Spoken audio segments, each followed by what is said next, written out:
There it goes.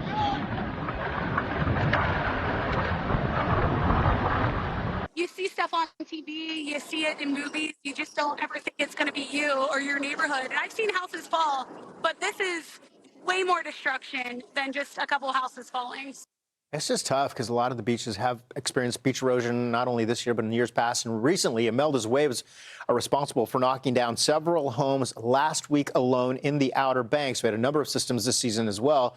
You factor in the King Tides, those are expected for the rest of this week, but the southeastern coast and waves and coastal flooding may be exacerbating the issue, rather. Yeah, Fox Weather correspondent Robert Ray is in Buxton, North Carolina with the latest.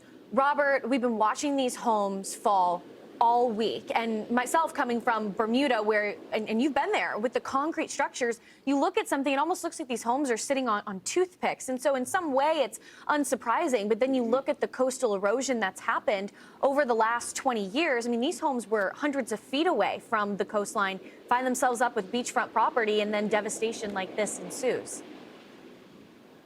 Well, it is phenomenal to think where we're standing here with the sun just coming up over the Atlantic in Buxton, North Carolina, that at one point, yes, 15, 20 years ago, there was well over 100 feet of beach out there in the Atlantic. I mean, look at that.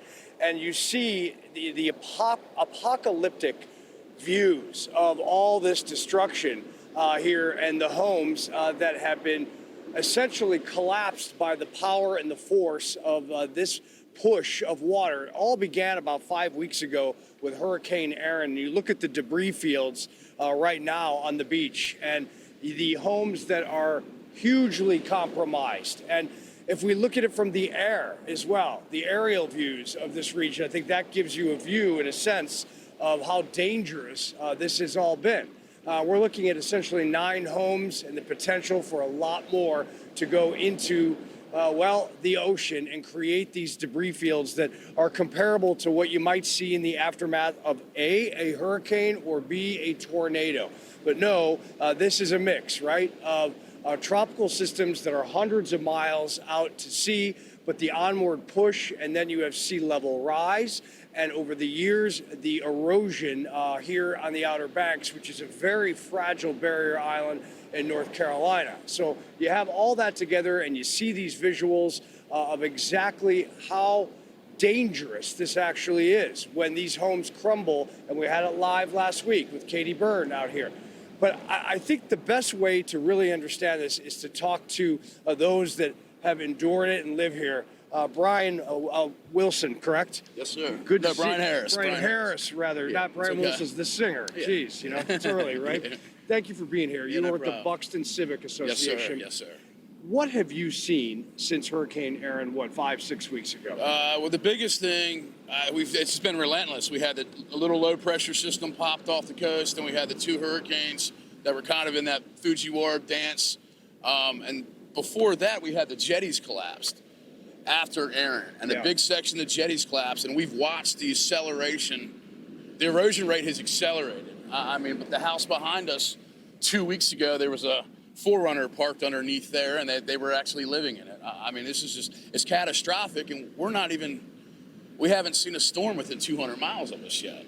See, that's the thing that I'm not sure that everyone realizes. So if you're watching, so these homes were being rented out, occupied, Yes, sir. correct? Yes. And it all just kind of happened. Happened. We lost 140 feet of beach. I mean, that's remarkable. Yeah. Oh, yeah. How long has this push, this erosion been happening in this area? I mean, we see the vertical erosion. The sand dune, it comes and goes. Where we're located geographically, we're at the tip of Cape Hatteras. Right. So we see the sand accumulate, it comes and goes, and it's just, we've never seen it this severe. And if you look at the map of the coastline right now, where the jetties have fallen, it lines up perfectly with this shoreline, and it's continuing up. I mean, these houses, it's horrible what's happening here, but we're getting ready to lose the road. Yeah, and by the way, we have King Tide and a Supermoon. We have high tide at 9:43 here this morning. Yep. There's concern that this debris right behind us, and even though you guys have built makeshift dunes essentially with the sand, the water could come over and start causing more issues even this morning. Yes, sir. I mean, Yeah, we're going to the King Tide cycles. You see the guys behind us, Travis Morris and the fire department. They've been going hard all weekend. I'm trying to get what debris we can, but we really don't have a lot of room to work with. We got King Tides, and this weekend we got another system coming. And I mean, we're just getting started right now. Unfortunately, there's 9 houses fell. There's 13 right now getting ready to go. I mean, this is a state of emergency. And do we know the future of this region if this persists? I mean, we live by the coastline. You know, none of us, we all surf, we all fish here. Yeah. I mean, the word retreating has to be in the equation. Yeah. We all know that. You know, we're not trying. All these houses that are in the ocean now They're gone. they're gone. And God forbid a landfall hurricane. Yeah. It's catastrophic down here. Yeah. I mean, yeah.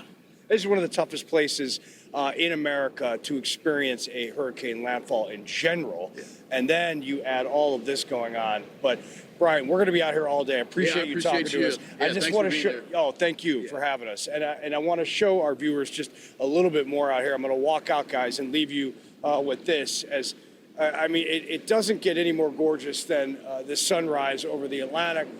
But the deal is the debris fields are everywhere, and high tide coming in just a couple hours here.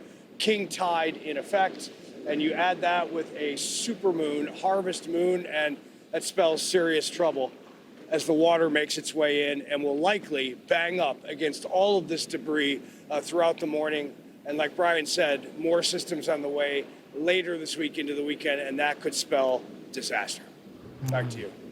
I mean, Robert, it already looks like a disaster zone. It seems like a tornado ripped through there. So sad. And all the debris strewn about. And then it also makes you wonder the cleanup efforts that have to be underway, all the debris finding itself in the water and what could eventually float down the ocean. Yeah, glass, wood, all of it. All right, well, Fox News' Dangerous. Robert Ray, So thanks so dangerous. much. Yeah, very. We will be checking back in with you throughout the rest of this afternoon. Thank We you. appreciate your report bright and early.